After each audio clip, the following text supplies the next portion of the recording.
తెలంగాణ రాష్ట్ర రాజకీయాల్లో వాడి వేడి కొంచెం వరకు తగ్గిందనుకోవచ్చు. ఎందుకంటే ఎమ్మెల్యేలకు సంబంధించినటువంటి ఎలక్షన్ జరిగిపోవడం, అదేవిధంగా గవర్నమెంట్ కొత్తది ఫార్మ్ అవ్వడం అన్నీ వస్తే కొంతమేరకు రాజకీయం అనేది వాడి వేడిగా ఎన్నికల కంటే ముందు ఉన్నటువంటి వాడి వేడి ఎన్నికల తర్వాత ఉండదని అందరికీ తెలిసినటువంటి విషయం. అయితే ఇప్పుడు ఎన్నికల గురించి ఎందుకు వచ్చిందంటే ఆంధ్రప్రదేశ్ రాష్ట్రంలో రానున్న మరో 3 నుంచి 4 నెలల సమయంలో అక్కడ ఎన్నికలు రానున్నాయి. ఎన్నికలు వచ్చే సమయానికి ఇక్కడ కాంగ్రెస్ పార్టీ అయితే చకచక పావులు కదుపుతా ఉన్నాయి. ఒక సైడు కర్ణాటకలో అధికారంలోకి వచ్చింది, తెలంగాణలో అధికారంలోకి వచ్చింది. ఈ సరౌండింగ్లో ఉన్నటువంటి రాష్ట్రం ఏదైనా ఉంది అంటే దానికి సంబంధించినటువంటి స్టేట్ ఏదైతే ఉందో ఆంధ్రప్రదేశ్. అంటే ఆంధ్రప్రదేశ్ ఏదైతే తెలంగాణ రాష్ట్రం ఉమ్మడి ఆంధ్రప్రదేశ్ ఉన్నప్పుడు విభజన గురైన తర్వాత ఇక్కడ పూర్తిగా పెద్ద నాయకులు, అక్కడి నుంచి ముఖ్యమంత్రి అయినటువంటి నాయకులు కాంగ్రెస్ పార్టీలో ఉన్న బలమైన క్యాడర్ ఉన్నా కూడా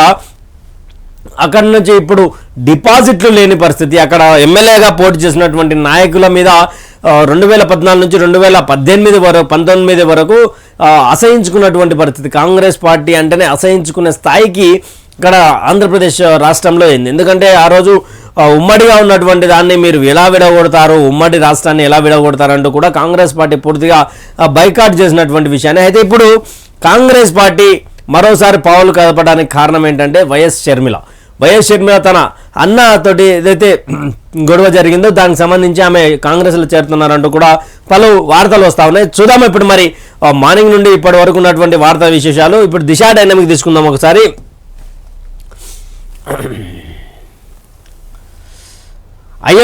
అయోధ్యాపురి రాముడి తడే. అయోధ్యలో శ్రీరాముని ప్రాణ ప్రతిష్ఠన కోసం విగ్రహం ఎంపిక ఖరారైంది. ఈ మేరకు తాజా కేంద్ర మంత్రి ప్రహ్లాద్ జోషి ట్వీట్ చేశారు. ఈ విగ్రహాన్ని కర్ణాటకలోని మైసూరుకు చెందిన శిల్పి అరుణ్ యోగిరాజ్ రూపొందించారని తెలిపారు. అంటే అయోధ్య రామ మందిరంలో ప్రాణ ప్రతిష్ఠ చేస్తూ ఉన్నారు కదా, ప్రాణ ప్రతిష్టకు సంబంధించినటువంటి ఆ స్వామివారు ఈయననే అంటూ కూడా కేంద్ర మంత్రి ప్రహ్లాద్ జోషి కూడా ట్వీట్ చేసినటువంటి పరిస్థితి. అంటే స్వామివారిని తయారు చేసినటువంటి వ్యక్తి ఎవరైనా అంటే ఈయన పేరు వచ్చేసి అరుణ్ యోగిరాజ్. కానీ మన జన్మ ధన్యమైపోయింది మిత్రులారా. ఎందుకంటే స్వామివారి అయోధ్య రామ మందిరం నిర్మాణం అవుతుందా అన్న స్థాయి నుంచి అయ్యింది ఈరోజు. దానికి ఈరోజు ప్రాణ ప్రతిష్ఠ చేయడానికి విగ్రహాలు కావాలి. ఆ రోజు ప్రాణ ప్రతిష్ఠ చేయడానికి కర్ణాటకకు సంబంధించినటువంటి మైసూర్ ప్లేస్కి సంబంధించి అరుణ్ యోగిరాజ్ చేశారంట. ఆయన కూడా మరి ఎలా ఫీల్ అవుతా ఉన్నారు అనేది ఆయన చెప్పాల్సినటువంటి అవసరం ఉన్నది. అదేవిధంగా అయోధ్యకు దయచేసి 22 తారీఖు వెళ్ళకండి, ఆ రోజు రామజ్యోతి అంటూ ఇంటి మీద చెయ్యాలి అంటూ కూడా ఆల్రెడీ చెప్పినటువంటి వైనం. ఇక ఎంతసేపు మనం మాట్లాడుకున్నట్టు కాంగ్రెస్లో వైఎస్ఆర్టీపీ విలీనం. ఇడుపులపాయలో అఫీషియల్గా ప్రకటన. లోటస్ పాండ్లో కార్యకర్తలతో మీటింగ్. ఎల్లుండి లాంఛనంగా ఢిల్లీలో ప్రాసెస్. ఏఐసిసి నుంచి షర్మిలకు అందిన ఆహ్వానం. తెలంగాణ పాలిటిక్స్ కేంద్రంగా వైఎస్ఆర్టీపీ పేరుతో రాజకీయ పార్టీని ప్రారంభించిన షర్మిల తర్వాత కాంగ్రెస్లో విలీనం చేయనున్నారు. కాంగ్రెస్ నుంచి ఆహ్వానం అందింది నిజమేనా అంటూ పార్టీ కార్యకర్తలకు షర్మిల క్లారిటీ ఇచ్చారు. ఇకపైన కాంగ్రెస్తో కలిసి ప్రయాణం చేయబోతా ఉన్నాం, ఇందుకోసం వైఎస్ఆర్టీపీని కాంగ్రెస్లో విలీనం చేయబోతున్నాం అని స్పష్టంగా చెప్పేశారు. లోటస్ పాండ్లో ఇవాళ కార్యకర్తలు లీడర్లతో సుదీర్ఘ సమావేశం నిర్వహించారు. ఇడుపులపాయలో తండ్రి వైఎస్ఆర్ సమాధి దగ్గర అఫీషియల్గా ప్రకటన చేయనున్నారు. మరోవైపు ఢిల్లీకి రావాల్సిందిగా షర్మిలకు ఏఐసిసి అధ్యక్షుడు మల్లికార్జున ఖర్గే నుంచి సమాచారం వెళ్ళింది. ఎల్లుండి ఈ నెల 4న ఢిల్లీలో జరిగే మీటింగ్లో లాంఛనంగా వైఎస్ఆర్టీపీ కాంగ్రెస్లో విలీనం కాబోతున్నట్లు సంకేతాలు ఇచ్చారు. ఆంధ్ర పీసీసీ చీఫ్ బాధ్యతలు అప్పగించనున్నట్లు వార్తలు వస్తున్నా ఆమెను ఏఐసిసిలోకి తీసుకోవాలని, ఆ తర్వాత సిడబ్ల్యూసీలోకి ఆహ్వానించే అవకాశం ఉన్నట్టు సమాచారం. ఇది ఆంధ్ర రాష్ట్ర రాజకీయాలను మరోసారి వైఎస్ కుటుంబం అంటే ఇప్పుడు తనయుడు ప్రతిపాదికన చేస్తున్నటువంటి రాజకీయం ఏదైతే ఉందో తనయకు అఫీషియల్గా కాంగ్రెస్ పార్టీ చేయబోతా ఉంది. ఎందుకంటే వైఎస్ఆర్టీపీ తెలంగాణ పార్టీ కాంగ్రెస్లో విలీనం అవుతుందంటూ కూడా గత సంవత్సరం నవంబర్ అక్టోబర్లో కూడా పూర్తిగా వైరల్ సమాచారం ట్రెండింగ్లో సోషల్ మీడియాలో ట్రెండ్ అయినటువంటి విషయం. అయితే అప్పుడు మరి ఏం ఒప్పందం కుదరలేదో ఏం జరిగిందో కానీ వైఎస్ఆర్టీపీ అయితే విలీనం చేయలేదు, కాంగ్రెస్ పార్టీ కోసం పోటీ కూడా చేయనటువంటి పరిస్థితి. ఇక్కడ వైఎస్ షర్మిలకి ఇస్తే ఎంతవరకు ప్లస్ అవుతుంది అనేది ఒకసారి చూసుకుంటే వైఎస్ అభిమానులు ఎవరైతే ఉన్నారో వైఎస్ ఒక మనిషిని తీసుకుంటే ఇక్కడ ఓవైపు విజయమ్మ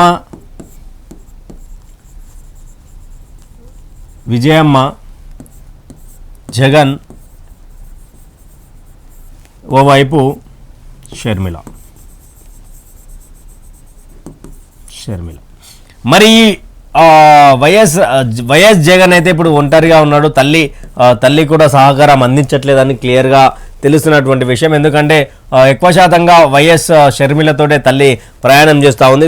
తల్లి ప్రయాణం చేసిన తర్వాత ఇక్కడ వైఎస్ షర్మిలకు విజయమ్మ కలిసి మరి జగన్ని వీళ్ళిద్దరు చేసే కార్యక్రమానికి జగన్ ఏమన్నా అధికారం కోల్పోతాడా? మరి అధికారం కోల్పోయి సిబిఎన్ చంద్రబాబు నాయుడుకి కానీ ప్లస్ జనసేన పవన్ పిఎస్పీకే వీళ్ళకు అధికారం కట్టపెట్టే అవకాశం ఉందా? వీళ్ళు చీల్చేటువంటి ఓట్లు అంటే వైఎస్ కుటుంబం ఓడగొట్టుకుంటుంది అనే స్థాయికి రాజకీయాలు చేరాయని కూడా చెప్పుకోవచ్చు. ఎందుకంటే ఒకసారి క్లియర్గా మాట్లాడుకుంటే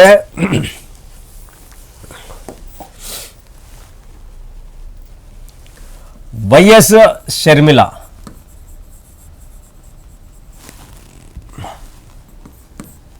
వైఎస్ఆర్ ఈయన చుట్టూ తిరుగుతున్నటువంటి రాజకీయం ఏంటంటే ఓవైపు విజయమ్మ, ఇంతసేపు మనం మాట్లాడుకున్నట్టుగా విజయమ్మ, ఇక్కడ జగన్,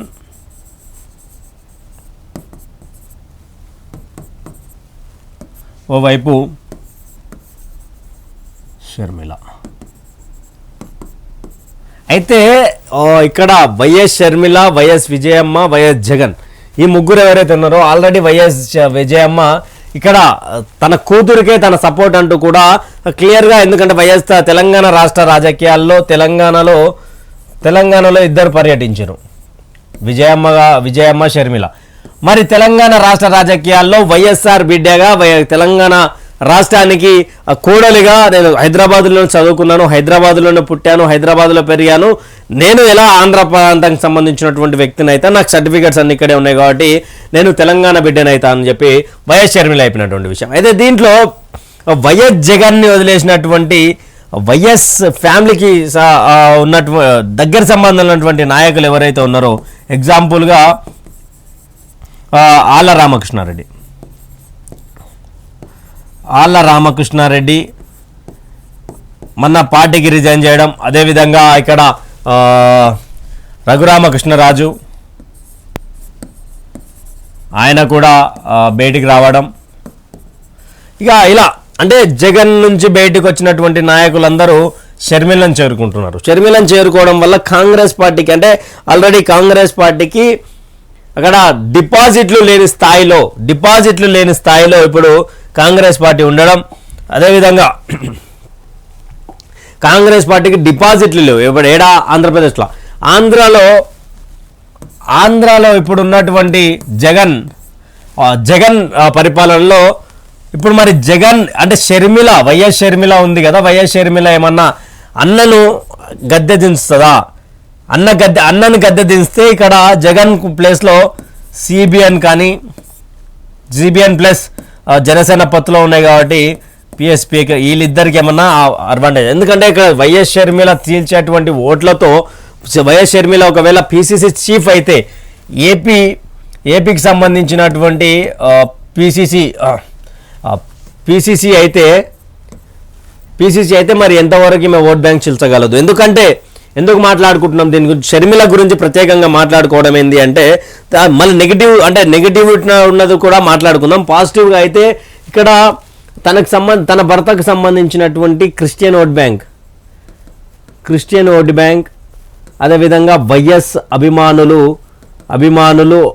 ఇంకా Congress party INC Indian national Congress AP కదా, ఇదైతే ఉందో వీటి కూడా వైఎస్ షర్మిల ఎంతవరకు హ్యాండిల్ చేయబోతా ఉంది?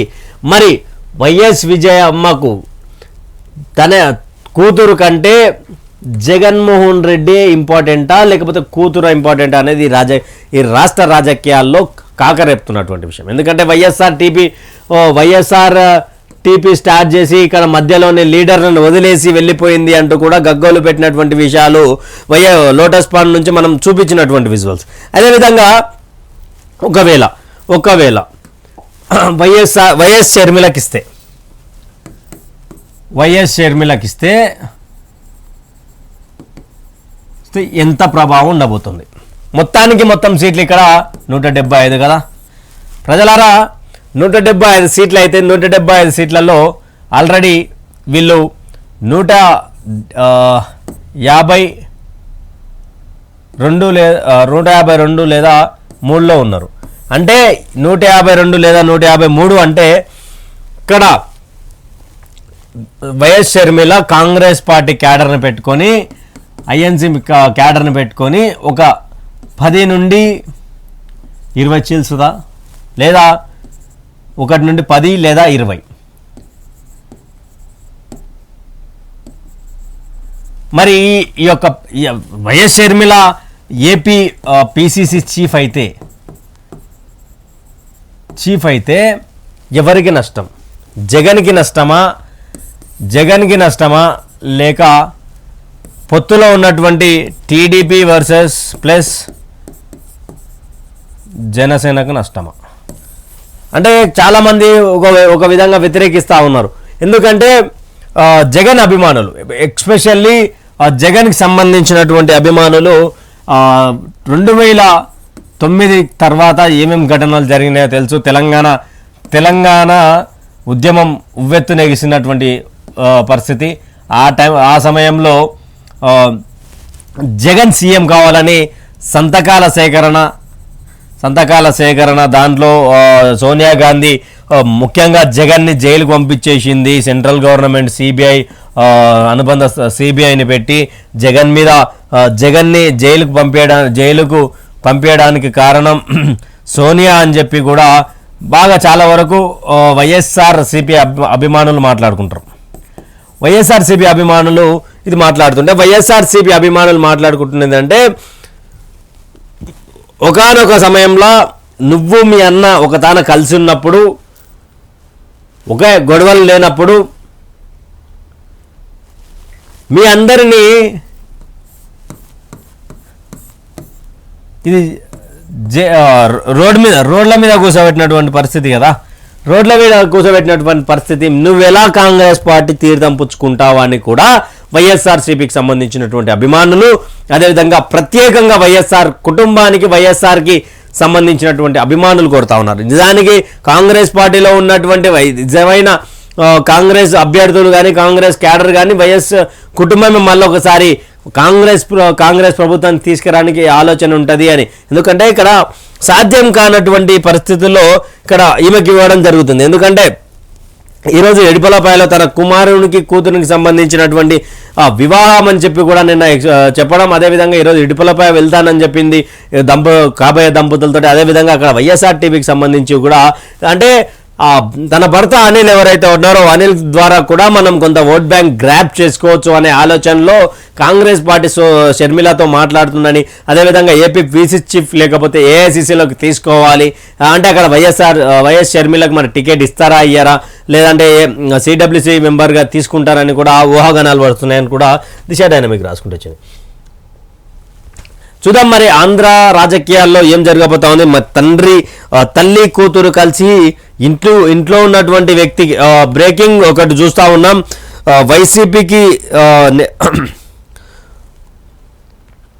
వైసీపీకి కీలక నేత రాజీనామానంట. అది కూడా ఏపీ మాజీ మంత్రి వైసీపీ కీలక నేత దాడి వీరభద్రరావు ఆ పార్టీకి రాజీనామా. తనకు పార్టీలో సరైన ప్రాధాన్యత దక్కలేదనే కారణంతోనే పార్టీని వీడుతున్నట్లు ప్రకటించారు. ఇది ఆయనతో పాటు కొంతమంది నేతలు కూడా పార్టీని వీడారు. అయితే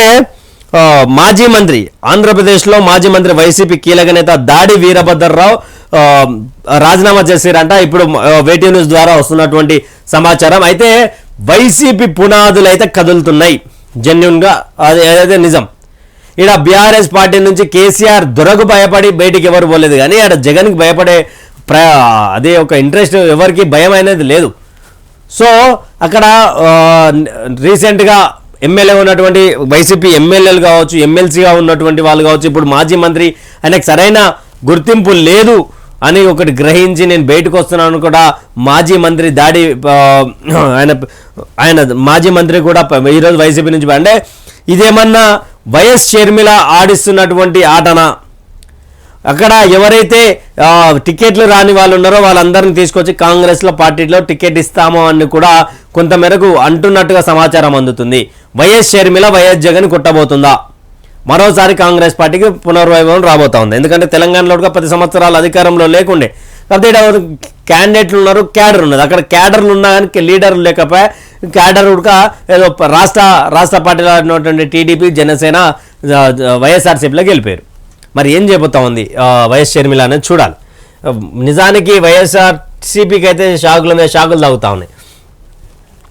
ఆర్డర్ ఇచ్చేది ఎవరు? చేనేత వస్త్రాల కొనుగోలుపై అయోమయం, 6 జేటీఓల తొలగింపు. బీఆర్ఎస్ ప్రభుత్వ హయాంలో చేనేత రంగం దివాలా తీసింది. టెస్కో పాలక మండలి లేకుండానే నడిపించింది. కాగా కాంగ్రెస్ ప్రభుత్వం అన్ని పథకాలను కొనసాగిస్తామని ప్రకటించారు. అయితే వస్త్రాలు కొనుగోలు చేసే బాధ్యతలు నిర్వర్తించే జేటీఓలను తొలగించడంతో చేనేత వర్గాలకు కలకలం రేపింది. ప్రొక్యూర్మెంట్ ఆర్డర్ ఎవరిస్తారని ప్రశ్న తలెత్తింది. ప్రభుత్వం నిర్ణయం అధికారుల ఆదేశాల అర్థం కావడం లేదు. కార్మికుల పట్ల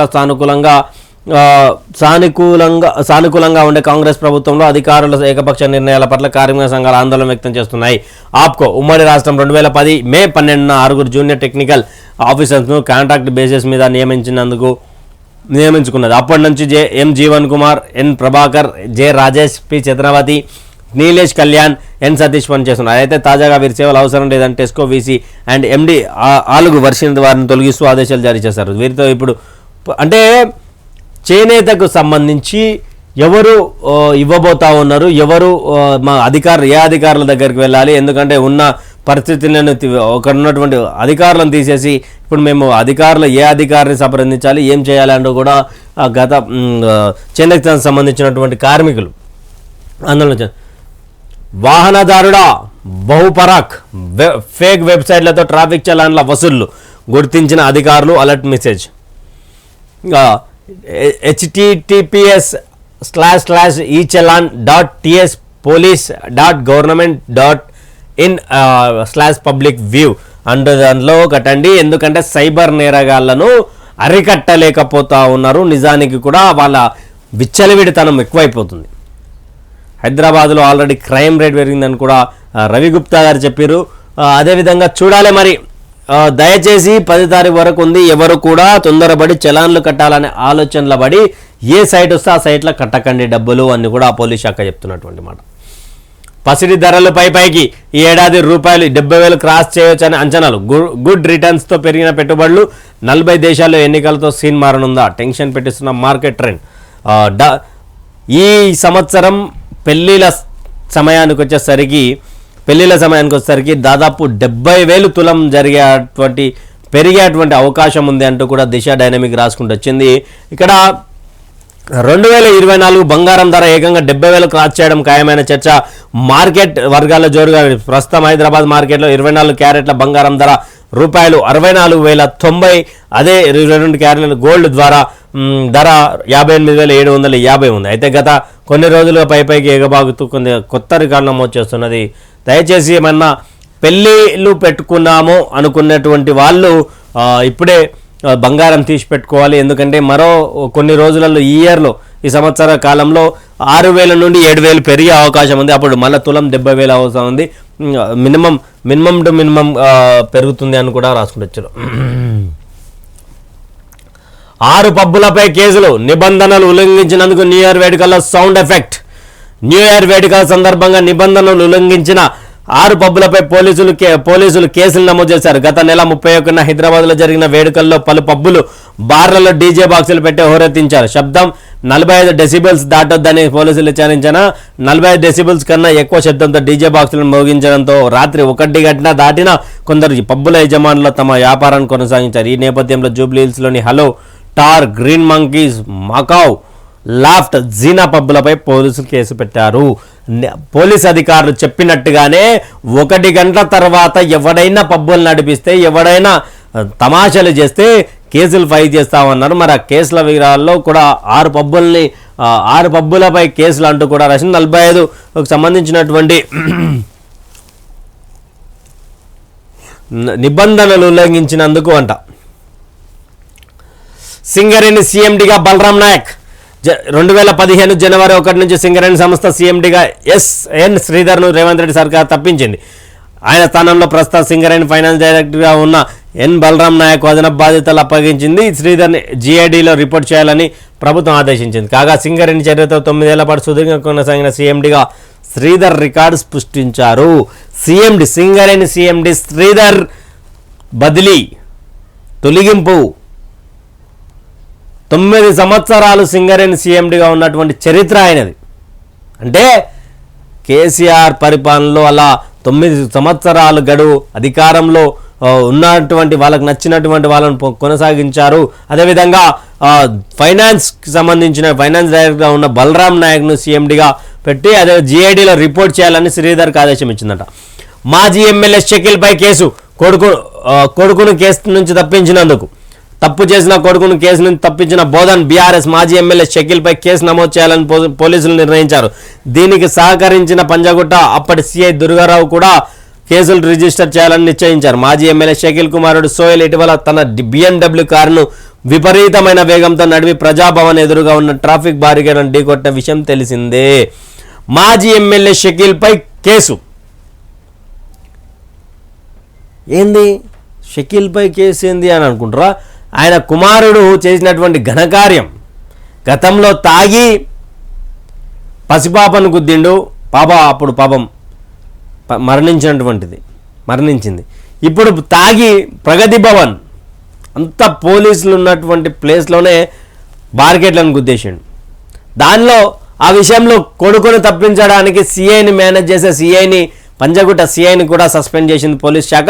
ఇప్పుడు బోధన్ ఎమ్మెల్యే షకీల్పై కేసు వెయ్యాలి అంటూ కూడా పోలీసు అధికారులు నిశ్చయించారంట. ఎందుకంటే తనకు ఒక తప్పు చేసినటువంటి కుమారుని తప్పించేందుకు పని మనిషి అయినటువంటి ఇంట్లో పని మనిషిగా ఉన్నటువంటి వ్యక్తి మీద కేసు మోపించుకోవాలని చెప్పి ఆయనను పంపించినందుకు అన్ని దాంట్ల మీద కూడా కేసు అంట. మరి చూడాలి ఈ కాంగ్రెస్ ప్రభుత్వం వచ్చినాక మొత్తానికి ఏంటి ఈ కేసులు విచారణ ఇవన్నీ అంటారు, కానీ ఏం చేస్తారో చూడాలి. మరి ఒకసారి V6 డిజిటల్ తీసుకుందాం. రాష్ట్రం కోరితే 48 గంటల్లో సిబిఐ ఎంక్వైరీ. కాళేశ్వరంపై BJP state chief Kishan Reddy రాష్ట్ర ప్రభుత్వం చిత్తశుద్ధి నిరూపించుకోవాలి. పరిశీలనకు రివ్యూలు సరే యాక్షన్లోకి దిగండి. బీఆర్ఎస్ కాంగ్రెస్ ఒకటే, అందుకే కాలయాపన. జ్యుడిషియల్ ఎంక్వైరీ పేరుతో కేసీఆర్కు మేలు, తుమ్మితే ఊడిపోయే ప్రభుత్వం అని బీఆర్ఎస్తో ఒప్పందం చేసుకున్నారా? వైఆర్ టీవీ తెలంగాణ, నేను మీ జర్నలిస్ట్ ఉదయ్ కిరణ్ కదా, ఎన్నో రోజుల నుంచి చెప్తా ఉన్నా, బీఆర్ఎస్ నేతలపై విచారణ ఆ రివ్యూ చేస్తూ ఉన్నాం, ఈ సమీక్ష చేస్తూ ఉన్నాం. దీంట్లో ఇన్నప్పులు ఉన్నాయి, ఈ శాఖ ఫైలు కదిలిస్తే ఇన్నప్పులు ఉన్నాయి, కొన్ని శాఖలకు సంబంధించినటువంటి ఫైళ్లు కనిపిస్తలేవని కాంగ్రెస్ పార్టీ కాలయాపన చేస్తుందయ్యా అని చెప్పి మీ ముందర ఎప్పుడో తీసుకొని వచ్చినాం. కాలయాపన చేస్తుర్రు, పార్లమెంట్ ఎన్నికల కోసం టైం పాస్ చేస్తుర్రు వీళ్ళు. బీజేపీ వాళ్ళు చెప్తుర్రు కదా, కేంద్రం దగ్గరికి వచ్చి అడగండి, 48 గంటల్లోనే సిబిఐతో ఎంక్వైరీ చేయించడానికి మేము సిద్ధంగా ఉన్నాం, సిబిఐని కూడా కోరుతామంటూ తెలంగాణ రాష్ట్ర బీజేపీ చీఫ్ కేంద్ర మంత్రి కిషన్ రెడ్డి మాట్లాడుతున్నారు. మరి ఎందుకు ఇంకా కాళేశ్వరం మీద మేడిగడ్డ బ్యారేజ్ చూసి వస్తాం, అన్నారం బ్యారేజ్ చూసి వస్తాం, కాళేశ్వరం కింద 16 నుంచి 20 పిల్లర్లు సత్కినాయి, కూలిపోతున్నాయి అని చెప్పి చెప్తా ఉన్నారు కదా. మరి విచారణ చేయడానికి మేము సిద్ధంగా ఉన్నామని చెప్పి చెప్తా ఉన్నాడు. మరి ఏమైంది ఈ విచారణ కోసం? ఎందుకు? గతంలో రఘునందన్ రావు కూడా ప్రెస్ మీట్ పెట్టి కేంద్ర ప్రభుత్వానికి రాష్ట్ర ప్రభుత్వం ఎలాంటి విచారణ చేయమని, ఎలాంటి ఎంక్వైరీ చేయమని, ఎలాంటి బీఆర్ఎస్ మీద ఆరోపణలతో కానీ కేంద్ర ప్రభుత్వం కానీ సిబిఐకి కానీ దరఖాస్తు పెట్టుకోలేదని చెప్పి రఘునందన్ రావు ఈరోజు మరి డైరెక్ట్గా కిషన్ రెడ్డి చెప్తా ఉన్నాడు. అడగండి కేంద్ర ప్రభుత్వాన్ని అడిగితే సిబిఐకి అడిగి 48 రాష్ట్రంకి 48 గంటల్లోనే సిబిఐని పంపిస్తాం, దాని మీద ఎంక్వైరీ చేస్తాం, మీకు దమ్ముందా? మీకు దమ్ముందా అని చెప్పి కిషన్ రెడ్డి మాట్లాడుతూ ఉన్నాడు. మరి కాంగ్రెస్ నాయకులకు నిజంగా దమ్ముందా బీఆర్ఎస్ మీద విచారణ చేసేంత? బీఆర్ఎస్ మీద విచారణ చేసేంత దమ్ముందా? ప్రజలారా చెప్పండి, బీఆర్ఎస్ మీద కాంగ్రెస్ పార్టీ చిత్తశుద్ధి చూపిస్తూ ఉందా? తుమ్మితే వెళ్ళిపోతుంది, ప్రభుత్వం పడిపోతుందని బీఆర్ఎస్ తోటి ఏమైనా ఒప్పందం చేసుకున్నారా? తప్పేం లేదే. ఒక రాష్ట్ర పార్టీ ఒక రాష్ట్ర పార్టీ, ఒక జాతీయ పార్టీ పెట్టుకోవచ్చు కదా. మరి అట్లనన్నా పెట్టుకొని ప్రజలకు మేమంతా ఒకటే అని చెప్పండి కదా. అగో రివ్యూ, అగో యాక్షన్, జ్యుడిషియల్ ఎంక్వైరీ, విద్యుత్ శాఖ మీద ఎంక్వైరీ, ఎంక్వైరీ ఏం ఎంక్వైరీ ఉన్నాయి. పార్లమెంట్ ఎన్నికల కోసం 6 గ్యారెంటీలు తీసుకొచ్చి అదొక కాలయాపన చేస్తూ ఉన్నారు. ఇక్కడనేమో ఈ బీఆర్ఎస్ వాళ్ళ మీద ఎంక్వైరీ అండి. అది ఏమైంది సార్ రైతు బంధు పైసలు అంటే బీఆర్ఎస్ వాళ్ళు అప్పు చేసిపోయారు అని అంటారు. అరే నాయన, పోయిన వాళ్ళు 7,700 కోట్లు పెట్టిరు. హరీష్ రావు టింగు టిఫిన్లు చేయకముందే టింగు అని మీకు రైతు బంధు పడుతుంది అని చెప్పిన రోజు ఎలక్షన్ కమిషన్ ఆఫ్ ఇండియా ఆపింది. మరి ఆ 7,700 కోట్లు ఏడిపోయినాయి? ఏ మంత్రి తిన్నాడు? ఏ ఎమ్మెల్యేకి ఇచ్చిరు మీరు? అవన్నీ చెప్పురి. రైతు బంధు ఎప్పుడు పడుతుంది చెప్పురి. 15 తారీఖు లోపల 15 తారీఖు పోయింది, ఇంకో సంవత్సరమే వచ్చింది. రైతు భరోసా కింద ఎప్పుడే పోతా ఉన్నావు? ఎవరికి వేయబోతా ఉన్నావు? 10 ఎకరాలలో 5 ఎకరాల లోపు అన్నావు. మరి ఆ రైతులకు ఎప్పుడు వేయబోతాను? కౌలు రైతులను ఎలా గుర్తిస్తారు? ఇవన్నీ కూడా చెప్పాలి తెలంగాణ రాష్ట్ర ప్రజలకు. ప్రజాపాలన మీద పెడుతురు, 12 గంటల సమయానికి పెడుతురు. వాడు ఇంటికి పోయి పని చేసుకొని, వాళ్ళ ఇళ్ళలో పని చేసుకొని, బయట పని చేసుకొని వాడు వచ్చేసరికి టైం అయిపోతుంది. దాంట్లో అమరవుల కేసు నెంబర్లు అడుగుతురు. ఈడనేమో బీజేపీ వాళ్ళేమో బీఆర్ఎస్ కాంగ్రెస్ ఒకటే అని చెప్పి వీళ్ళు నినాదం చేస్తూ ఉన్నారు. మరి ఎంక్వైరీకి నిజంగా మీరు ఏమైనా అడిగేదలుచుకునేది అడిగేది ఉండే కదా. ఇండియా కూటమి కోసం, పార్లమెంట్ ఎన్నికల కోసం, పార్లమెంట్ ఎన్నికల్లో ఇండియా కూటమిలో వస్తున్నటువంటి సమాచారం ప్రకారం కేసీఆర్ కలవబోతా ఉన్నాడు. కేసీఆర్ కలిసిన మరుక్షణం బీఆర్ఎస్ కాంగ్రెస్ పార్టీ ఒక్కటైనట్టే. కలిసి పోటీ చేస్తే కలిసి ప్రభుత్వంలో ఉన్నట్టే. అప్పుడు ఏం జరుగుతుంది అనేది చూడాలి. ఇండియా కూటమిలకి కేసీఆర్ని తీసుకుంటారా తీసుకోరా? ఇండియా అంటే రానియలేదు, రావద్దనుగా చెప్పిందని చెప్పి నరేంద్ర మోడీ డైరెక్ట్ చెప్పిండు. మరి రాహుల్ గాంధీ ఏమైనా ఆహ్వానించే అవకాశం ఉన్నదా, లేదంటే వద్దనే అవకాశం ఉన్నది? ఎందుకంటే వైఎస్ షర్మిల లాంటి ఒక మహిళా నేతనే, ఒక ఎమ్మెల్యే కూడా లేనటువంటి పార్టీని విలీనం చేసుకుంటున్నాం అంటే బీఆర్ఎస్ పార్టీ విలీనం చేస్తాము లేదా బీఆర్ఎస్ పార్టీ మీతో కలిసి పనిచేస్తుంది పార్లమెంట్ ఎన్నికల్లో నరేంద్ర మోడీని గద్దెదించేందుకంటే మరి మీరు ఒకసారి సంసిద్దామంటారా, కలిసి పనిచేసే అవకాశం ఉన్నదా అనేది కూడా తెలంగాణ రాష్ట్ర ప్రజల్లో చాలా వరకు ఇదే నడుస్తూ ఉంది.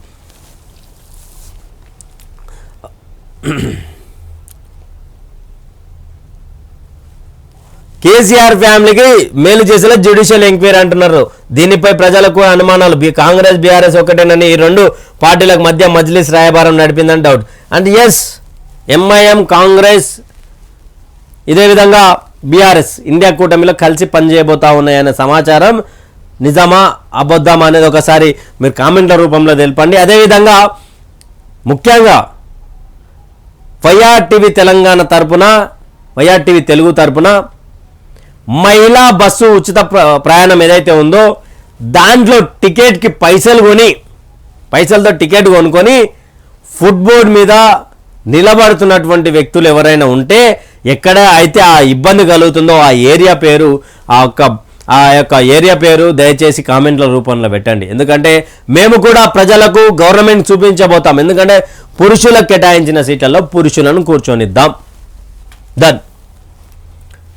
సింగరేణి సీఎండి శ్రీధర్ ట్రాన్స్ఫర్ జీఏడీలో రిపోర్ట్ చేయాలని ఆదేశం. ఫైనాన్స్ డైరెక్టర్ ఎన్ బలరాంకు అదనపు బాధ్యతలు. ఉత్తర్వులు జారీ చేసిన ప్రభుత్వం. అది కూడా ఇదైతే మరీ దారుణం.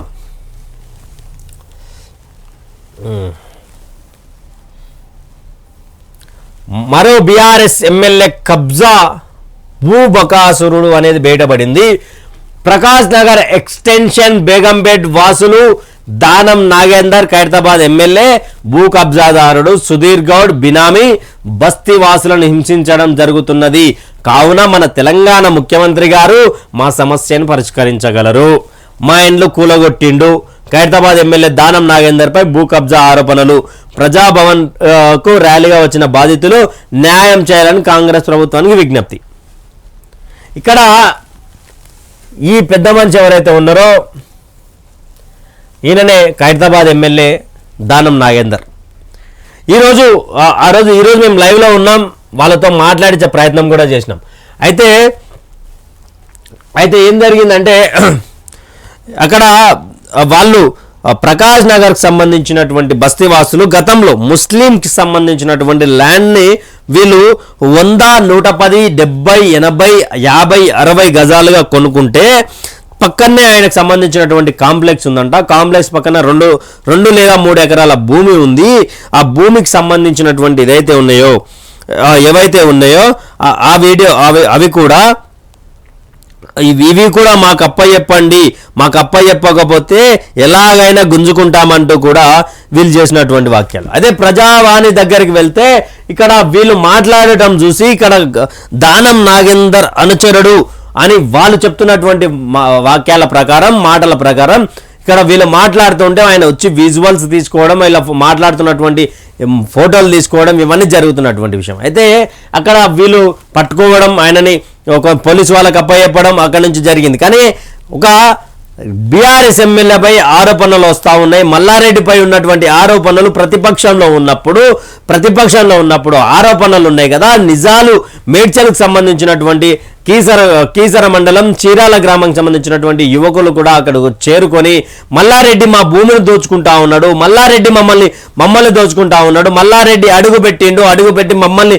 పూర్తిగా తింటా ఉన్నాడు అని వాళ్ళు చెప్తా ఉంటే ఇక్కడ మేము కష్టపడి కట్టుకొని కొన్నటువంటి ఇళ్లలో మమ్మల్ని వెళ్ళిపోమంటున్నాడు, మమ్మల్ని అక్కడ గంజాయి బ్యాచ్ను పెట్టి మమ్మల్ని భయపెడతా ఉన్నాడు అని వీళ్ళు చెప్తా ఉంటే మంచిర్యాలకు సంబంధించినటువంటి కొన్ని సర్వే నెంబర్లు ఆల్రెడీ వైఆర్టీవీ మీ ముందుకు తీసుకొచ్చినటువంటి పరిస్థితిలో అక్కడ కాంగ్రెస్ పార్టీకి సంబంధించినటువంటి ప్రస్తుత ఎమ్మెల్యే కూడా భూ కబ్జాలు చేస్తా ఉన్నాడు, మమ్మల్ని మా ఇండ్లకి వెళ్ళగొడతా ఉన్నాడు. అక్కడ అతి దారుణం ఏంటంటే అక్కడ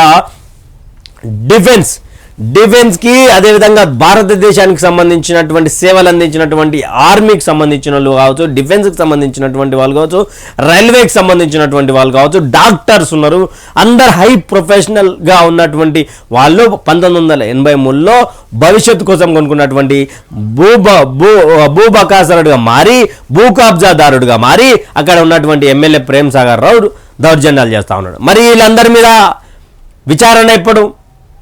బీఆర్ఎస్ నేతల మీద అసలు ఫస్ట్ మల్లారెడ్డి అరెస్ట్ ఎప్పుడు? ఆయన కబ్జాలు అన్నాయని చెప్పి కాంగ్రెస్ పార్టీ దగ్గరికి తెలుసు. రేవంత్ రెడ్డి వ్యాఖ్యానించినటువంటి పరిస్థితి మల్లారెడ్డి భూ కబ్జాదారుడని. మరి ఆయన మీద ఎంక్వైరీ ఎప్పుడు? మరి ఈయన మీద ఎంక్వైరీ ఎప్పుడు? దాడులు చేపిస్తా ఉన్నాడు, మేము మా ఇండ్లలో ఎట్లా బతకాలి, నేను మా ఇండ్లలో ఎట్లా బతకాలి అని చెప్పి వాళ్ళు గోడు విలపించుకుంటున్నటువంటి కొంతసేపటి తర్వాత దానం నాగేందర్కి సంబంధించినటువంటి ఇష్యూ కూడా వైఆర్టీవీ తెలుగులో పబ్లిష్ చేయబోతా ఉన్నాం. అదేవిధంగా దయచేసి మమ్మల్ని పట్టించుకోండి, మా ప్రాణాలు కాపాడండి అంటూ కూడా ప్రకాష్ నగర్ బస్తీ వాసులు అక్కడ ప్రజావాణి దగ్గరే ప్రజా దర్బార్ ప్రజా భవన్ దగ్గర మాకు స్వేచ్ఛ లేదు అంటున్నారు. నిజానికి అక్కడ ప్రజాభవన్ దగ్గర మొత్తంగా పోలీసులను పెట్టేసి ఇక్కడ రేవంత్ రెడ్డి చేసింది ఏంటంటే రోడ్డు మీద ఉన్నటువంటి కంచెని తొలగించేసి కొంత లోపలికి పెట్టిండు అంతే, బార్కెట్లతోటి. మీడియాకు ఒక గ్యాలరీ అంటే ఇచ్చిండు, మీడియా గ్యాలరీలోనే మాట్లాడాలంట, పబ్లిక్ వచ్చి అక్కడ గుమ్మిగూడి మాట్లాడే వాళ్ళ బాధలు చెప్పుకొని మీడియాతో బాధలు చెప్పుకుందామనే విషయంలో చెప్పుకునే లోపు అక్కడి నుంచి పంపించడం, అక్కడ మీడియాని లోపలికి అలో చేయకపోవడం, బార్కెట్ల యువతలనే మాట్లాడిపియడం, ఇవన్నీ జరుగుతూ ఉన్నాయి. మరి ఇలాంటి విషయాలలో కూడా అక్కడ ఉన్నటువంటి ఉన్నత పోలీస్ అధికారి కూడా హామీ ఇవ్వడం జరిగింది, వీళ్లకు మేము ఏమున్నా కానీ మేము చూసుకుంటామని చెప్పి హామీ ఇచ్చారు. చూడాలి మరి దానం నాగేందర్కి సంబంధించినటువంటి ఏదైతే ఇష్యూ ఉన్నదో అక్కడ దాదాపు ఆ బస్తీవాసులందరూ కూడా ప్రజావాణి దగ్గరికి వచ్చినారు. మమ్మల్ని కొట్టి చంపుతా అంటున్నారు, అక్కడ వాళ్ళ బాధలు ఏడుపు రూపంలో చూపిస్తున్నటువంటి పరిస్థితి. మరి వీళ్ళ మీద కబ్జాలు చేసినటువంటి నాయకులను వదలమని చెప్పినటువంటి రేవంత్ రెడ్డి మరి ఏం చేస్తాడో చూడాలి. ఎల్లుండే కాంగ్రెస్లో వైఎస్ఆర్టీపీ విలీనం, ఏపీ పీసీసీ చీఫ్ పై నిర్ణయం తీసుకోలేదు, తెలుగు రాష్ట్రాల్లో స్టార్ క్యాంపెయినర్గా ఉంటా, ఏఐసీ జనరల్ సెక్రటరీ పోస్టుకు పెద్దల హామీ, పార్టీ ముఖ్య నేతల సమావేశంలో షర్మిల.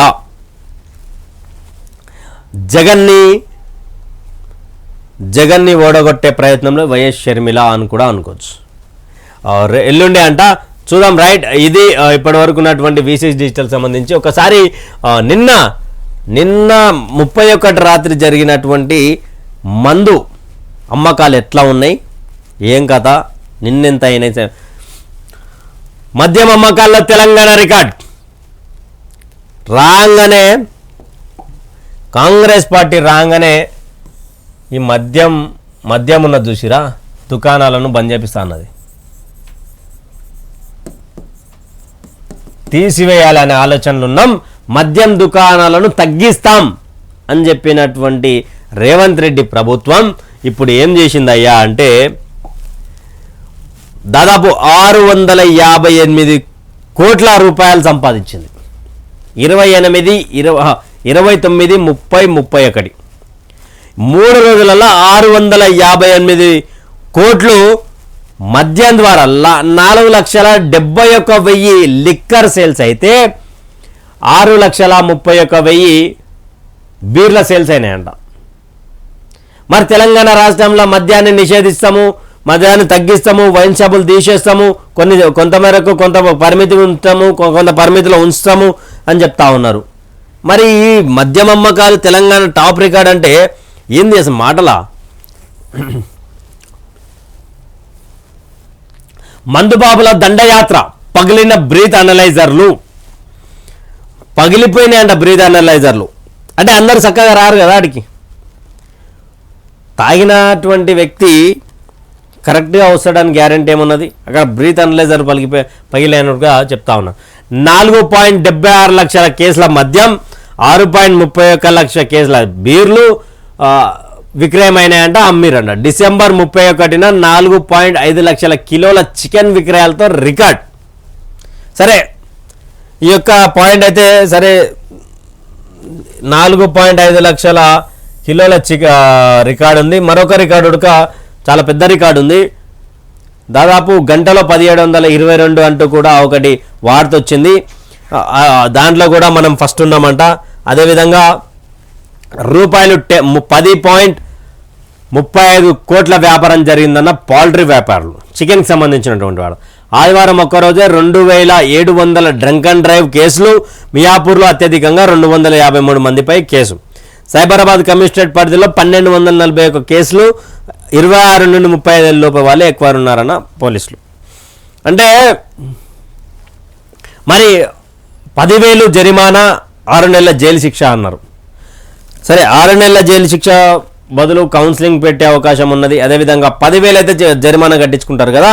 దాదాపు 2,700 ప్లస్ ఇంటూ 2,700 ఇంటూ అంటే మనం నిన్న మేము గుణించిన 2,73,90,000 మనిషికి 10,000 వేస్తే 2,700 కేసులకు సుమారు 2,73,90,000 లేకపోతే ఏదో 73 లక్షల నుంచి 74 లక్షల వరకు ఉంటుంది.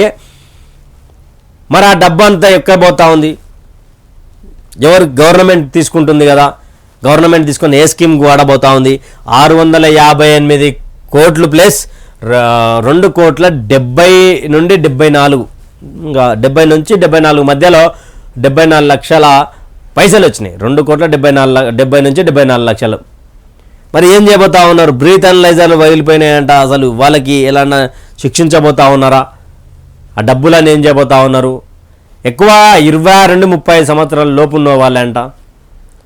ఇవి తెలంగాణ రాష్ట్రంలో వైన్స్ని కట్టడి చేస్తాం, వైన్స్లో బెల్ట్ షాప్లను ఎత్తివేస్తామంటూ వచ్చిన 2-3 రోజులలో బాగా హడావిడి చేశారు కాంగ్రెస్ పార్టీ వాళ్ళు. మరి డబ్బులు లేక మందు విక్రయాలను పెంచుతూ ఉన్నారా, వైన్స్లను ఎంకరేజ్ చేస్తూ ఉన్నారని తెలియాల్సి ఉంది. అయితే మొత్తానికి ఇక్కడ చికెన్కి సంబంధించి అంటే ఒకే రోజు రూపాయలు 10.35 కోట్ల వ్యాపారం జరిగిందని వాళ్ళు చికెన్కి సంబంధించినటువంటి పౌల్ట్రీ అధికారులు చెప్తా ఉన్నారు. అదేవిధంగా ప్రజలరా చూస్తూనే ఉండండి. ఇక్కడ ప్రజాపాలన పేరు మీద జరుగుతున్నటువంటి 6 గ్యారెంటీల స్కీముపై మేము అవి అసలు అమలు అవుతాయా అనేది ఒక కోణం నడుస్తూ ఉంది. ప్రజాభవన్ దగ్గర ఇన్ని వేల సమస్యలు వినిపిస్తూ ఉన్నాయి. ఇన్ని వేల సమస్యలు, ముఖ్యంగా ధరణి సమస్య ప్రధానంగా వినిపిస్తూ ఉంది. భూ కబ్జాలు చేశారంటూ. ఇంకొక విషయం ఏంటంటే, దరిద్రం ఏంటంటే గుళ్ళను కూడా బీఆర్ఎస్ నేతలు కబ్జాలు చేస్తూ ఉన్నారు. కబ్జాలు చేసినటువంటి తరుణంలో అక్కడ బీఆర్ఎస్ సర్పంచులు ఎవరైతే ఉన్నారో తమ సొంత ఒక భరత్ సింగ్ అనే ఒక వ్యక్తి తన కుటుంబానికి సంబంధించి షామీర్పేట్, ఒక నిమిషం ప్రజలారా, వైష్ణవిపురం నల్గార్ యూనివర్సిటీ దగ్గర షాంపీర్పేట్ మండలం, రంగారెడ్డి జిల్లా వైష్ణవిపూర్లో అమ్మవారి శ్రీ మహంకాళి ఆలయ నిర్మాణానికి సంబంధించినటువంటి దాంట్లో ఎకరా 10 గుంటలలో అక్కడ ఆ పార్టీకి సంబంధించినటువంటి ఆ గత ప్రభుత్వానికి సంబంధించినటువంటి బీఆర్ఎస్ పార్టీ సర్పంచ్ ఆయన క్లియర్గా ఇక్కడ అమ్మవారి గుడిని బ్యాక్ సైడ్ ఉన్నటువంటి షెడ్స్ని కానీ ఇవన్నీ చెట్లను 30 నుంచి 40 ఫీట్లు ఉన్నటువంటి చెట్లను కట్ చేసి అక్కడ వెంచర్ లాగా గజాల రూపంలో అమ్ముతున్నాడు అంటూ కూడా ఆ జాగా ఎవరైతే 1 ఎకరా 10 గుంటలను తీసుకొని గుడి నిర్మాణం చేపట్టినటువంటి కుటుంబం ఉన్నదో ఆ కుటుంబం ఆరోపిస్తూ ఉన్నది ప్రజావారి దగ్గర. గుళ్ళకు కూడా భద్రత ఇవ్వలేని పరిస్థితిలో ఎండోమెంట్ ఉన్నది. అక్కడ ఎండోమెంట్ ఏం చేస్తూ ఉన్నది? మరి గుళ్ళకి సంబంధించినటువంటి జాగా కదా, వాళ్ళ సొంత కుటుంబం కలిసి కట్టుకొని అక్కడ ఒక ఊరినే తయారు చేసింది కదా గుడి ద్వారా.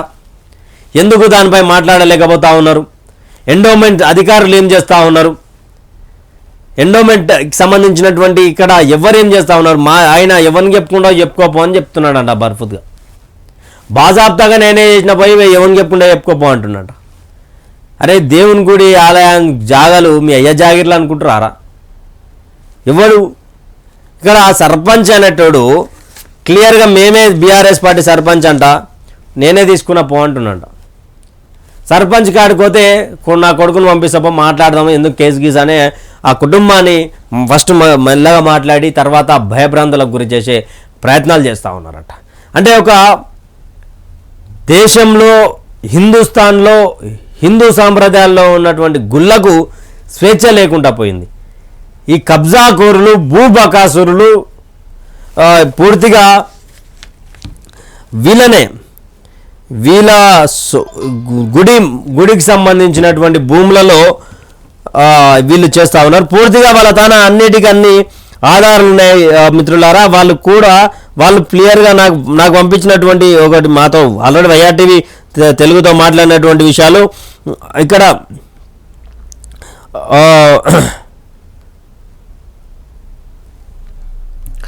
ఇక్కడ వాళ్ళు మా గుడిని మాకు ఇవ్వండి, మాకు గుడి ఉన్నటువంటి ఏవైతే ఉన్నాయో అవన్నీ కూడా కబ్జాలు చేసిరంటూ కూడా వాళ్ళు చెప్తా ఉన్నారు. అయితే ఇక్కడ మరి చూడాలి అక్కడికి సంబంధించినటువంటి ఎమ్మెల్యే కావచ్చు వీళ్ళందరూ కూడా డియర్ కలెక్టర్ గారు షామీర్పేట్ మండలం అంటూ కూడా వీళ్ళు రాసుకుంటూ వచ్చారు. ఇక్కడ